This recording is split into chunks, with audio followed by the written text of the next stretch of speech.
Welcome to Brier's Music Showcase. I'm Bryer and welcome back to another video, and it's time for another monthly CD haul. And I'm going to show you just how many CDs I picked up this month. Here it is.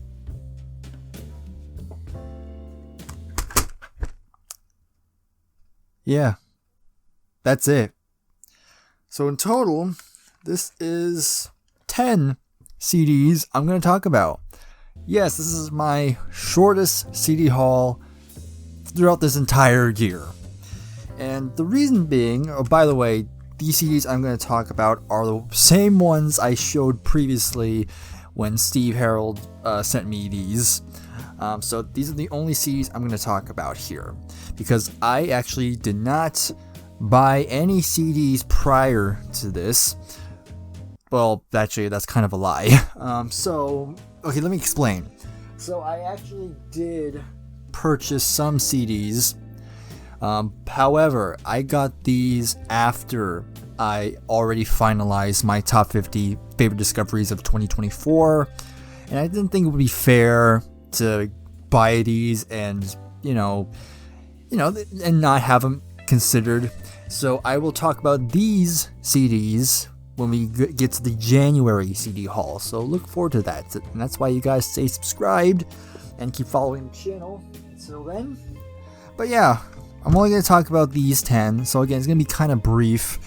But I just wanted to have this out just so I can share my thoughts on these albums that Steve sent to me. So of course, if you enjoy these monthly CD hauls, please subscribe, like the video, and without further ado, let's jump right into it. So the first thing we're going to talk about is this Chuck Berry compilation. Of course, it's the Anthology collection, I'm assuming. And what's notable about this compilation is that it's a 2 CD pack. Disc 1 has 26 songs, and Disc 2 has 24. So in total, this is about 50 songs. So this is probably the most Chuck Berry you're ever going to need. And, I've always liked Chuck Berry. I've heard some of his hits over the years. Johnny B. Good, My Maybelline, Rock and Roll Music, stuff like that. But I never really had the opportunity to actually dive into it.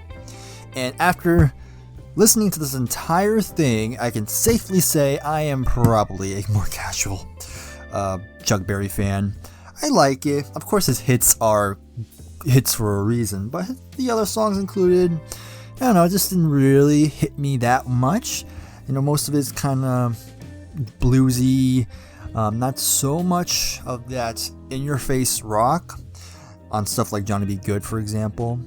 It's still good for what it is, but if I'm gonna listen to Chuck Berry, I'm probably gonna listen to those big hits.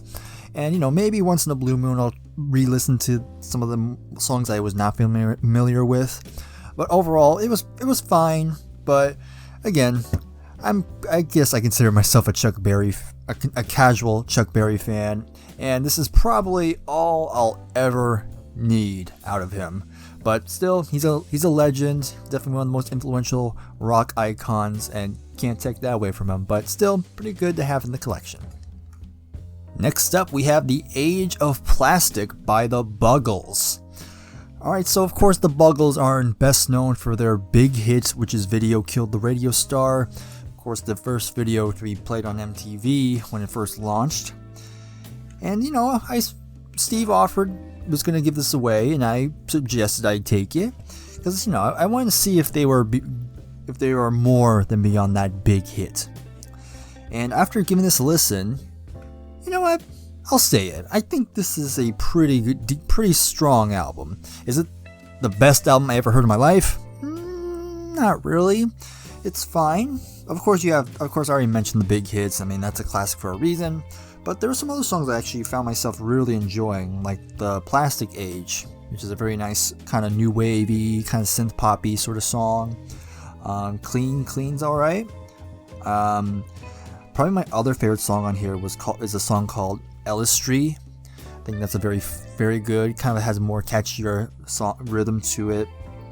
And yeah, it's just a very interesting kind of blend of new wave and synth pop, like I mentioned. And Trevor Horn has a pretty nice voice. I do quite like it. And Jeff Downes, the keyboard player, has some really good keyboard lines throughout.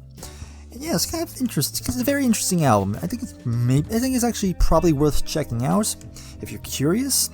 It's not going to blow everybody away. I can see why they didn't really go very far beyond their big hit. But I think it's worth giving a chance and just seeing where you land in this. And yeah, very nice to own. And now we have Belinda Carlile with her debut album. So I've listened to quite a bit of Belinda Carlile, as more than I thought I would. And I've always liked some of her stuff, but she's not really a, oh my god, I love her so much type of artist. She's kind of like one of those types of artists where you kind of play in the background and you're kind of vibing in the moment, but nothing really truly sinks in. Even her big album, Heaven on Earth, which even though I love Heaven is a Place on Earth, I love that song, but I don't know, everything else kind of not as strong as this. And in terms of her albums, kind of decent. But I will say, I think out of all the Belinda Carlile albums I've heard, this is probably my favorite. I don't know why. I think the songs on here just kind of hit more. And I believe one of the members of the Go-Go's helped write a lot of the songs, which probably kind of helps because, I don't know, the Go-Go's have they kind of hit you pretty quickly. And I think a lot of these songs do. And yeah, Belinda has a nice voice. I think she can carry a lot of these songs. Stuff like Mad About You, I Need a Disguise, which is probably my favorite song. I Feel the Magic, I Never Wanted a Rich Man, Band of Gold. Yeah, overall, it's a pretty fun album. Again, I wouldn't say I'm going to be a diehard Belinda Carlile fan, but again, she's had some good songs. And I think in terms of albums, I think this is probably the one I'll recommend the most. And maybe Heaven on Earth, maybe. But other than that, decent album enough. Now we get to something a bit more heavier. We have Faith No More with their third studio album, The Real Thing. So I've heard of Faith No More for some time, and I think I had a coworker once recommended them to me, but it's been a long time. Until finally I decided to give them a go, and when Steve offered to give this away, I thought, now's a good time as any. And I'll say this, not quite what I was looking for. It's still fine. There's some good guitar work here, and there's some pretty good bass work. But I think, I don't know, just didn't quite hit me as hard as I thought it was going to be. I don't know, again, this is like my first time with them, so I probably just need to re-listen to them more, or maybe I need to hear another album by them. So again, if you're a Faith No More fan, please let me know a recommendation. But again, it's pretty solid, but I don't know, and some of the music kind of sounded a bit generic to me. Wasn't quite memorable as I thought, and sometimes the vocals can be hit or miss for me. Again, it's not a bad album, but I wouldn't say this is going to be a go-to. Again, I could be wrong, and if you have any recommendations, let me know. But yeah, that's my opinion on this album so far. And next up, we have an album from the band GTR, which is supposed to be just guitar shortened. And this is their first and I believe only album, if I'm not mistaken. Of course, what's notable about the band is that you have Steve Howe from Yes and Steve Hackett of Genesis on here. They decided to collaborate, and this is what we get. And I was pretty looking forward to giving this a listen. I think out of the 10, I think this is the one I was most excited about, because again, you have Steve Howe and Steve Hackett, the best guitarist named Steve, as far as I know. Steve Vai. I mean, why do some of the big guitar people have Steve as their first name? Just kind of put that together. But going back on topic. So yeah, I was definitely looking forward to giving this a listen. And it's definitely not a prog album. Like, I don't care what Wikipedia says. I do not think this is very much a prog album. It has more of a kind of more radio-friendly kind of AOR sound, which I can only imagine the die-hard prog fans giving this album a listen, expecting something awesome, and then getting something almost like a Foreigner type of sound. I can imagine them being heated. Me, I guess I'm somewhere in the middle. I don't love it, but I don't hate it. There's definitely some great moments on here. I mean, the first song, When the Heart Rules the Mind, I think that's a very nice, catchy song. And, you know, Steve Howe has done some poppy stuff before. You know, he was in Asia before. And here's him doing something else. But yeah. But then, I don't know, the album's kind of hit or miss. Some songs are more catchier than others. Other times it is kind of meanders, kind of in through one ear, out the other. Which is kind of disappointing. Because, again, I was expecting something a bit more, I guess. But again, I'm not against the AOR-ness of it. I kind of like it. But, I don't know. Something about this just didn't quite hit the mark. Again, it's not bad. Just, it's okay. And here we have Little Feat, and this album is called Let It Roll. So it's not that long ago I checked out one of their live albums, Waiting for Columbus, which is a pretty good live album, has a good vibe to it, and I thought, you know, why not give this a try? Of course, this is from 1988, so it's kind of somewhat late in their career, I guess. And yeah, I was pretty surprised. I actually was kind of vibing with this. Again, it's nothing mind-blowing. Like, I wouldn't say this is like music I'm gonna always seek out, but you know, I guess I listened to this when I was in a very good mood, and so I was kind of enjoying the atmosphere and vibe they're doing. Kind of more chill, kind of laid back sort of sound, but you're kind of feel happy, I guess. I don't know what you would describe what kind of genre they are. It's definitely rock, but I'm kind of having a hard time pinpointing what type of rock they are. It has a bit of a southern edge, a bit of a Cajun edge. I just don't know. And apparently not even Wikipedia knows what kind of rock band they are, because they don't list the genre they are commonly known as. So, I don't know. I don't know what to make of them. But this album in particular was pretty nice. I actually enjoyed a good chunk of the songs.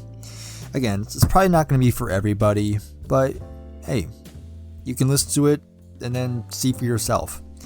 But overall, pretty nice. I definitely give this a very light recommend, but you know, better than nothing. And now we have Midnight Oil with their album Breathe. This came out in 1996, and so yeah, something a bit later. And you know, I'm gonna be honest, I think out of all the Midnight Oil albums I've heard so far, I think this is by far my least favorite. Yeah, the songs just were really not really doing it. I don't know if it's because it was the 90s or something like that, but the songs just kind of lacking something. I don't know, there's, at least with the earlier stuff, there's a bit of a punch to it. Here's not really much of a punch. It's kind of just there. Almost like it is underwater, which is what the album cover is supposed to recommend. Or suggest, I should say. Yeah, I can't really name a song I really loved, or even a song I would say I liked. It just kind of goes on. It's kind of long too. Yeah, it's kind of a. I wouldn't say it's an awful album, but it's just boring. It's a boring album, which is kind of a shame because again, Midnight Oil is a band I enjoy quite a bit, and so far this is my least favorite. But we'll see. Definitely still want to deep dive them at some point, but yeah, so far this is not one I would recommend. Now we have a band called the Pogs. Again, I still have no idea what to pronounce their name, but this is the album Peace and Love. So I think my friend Adam from What the Gym, I think he knows them quite a bit. I know they have a pretty well-known Christmas song, and you know, might as well decide to give them a try. And basically what they are, it's basically a Celtic rock band, where it's a rock band, but they have a strong Celtic influence. So if you love Celtic music, hey, you might enjoy this. And I will say, even though I mean I haven't listened to too much Celtic music, you know, the most Celtic I've heard is when Kate Bush does it, and there's not too many songs she does it. But you know, I will say, it's a pretty fun album. I actually had quite a bit of fun with this. Again, not a go-to genre, but still, there were some nice moments. Some good high energy, good upbeat tracks. Definitely have a nice vibe, so I dig it. Again, I won't seek it out too much, but overall, not too bad. But yeah, that's the Pogs. Peace and love. And next up, we have Soft Cell with their album Non-Stop Erotic Cabaret. Quite a title there. They're kind of another band that's they're known for their big song, which is their cover of Tainted Love. You know, you've heard it. Kind of this kind of more synth pop feel. So yeah, I saw it, might as well see, kind of similar with the Buggles. I wanted to see if they were more than beyond the hits. And unlike the Buggles, where I can say, I think there's definitely other great songs besides the big hit, here it's kind of the opposite. Tainted Love's by far the best song on here, and overall the rest of the album's kind of just aren't quite on that scale. I mean, it's not bad. Again, it's not bad, but again, none of the songs just really hit me. Weren't really as catchy. The vocals are fine, and it's a good synth pop if you love that. But yeah, other than the big hit, everything else is just kind of there, Yeah, I don't have any strong negative feelings, but not a lot of positive experiences. Again, it's okay. Maybe a 6 out of 10 at best, but at least I have Tainted Love in the collection now.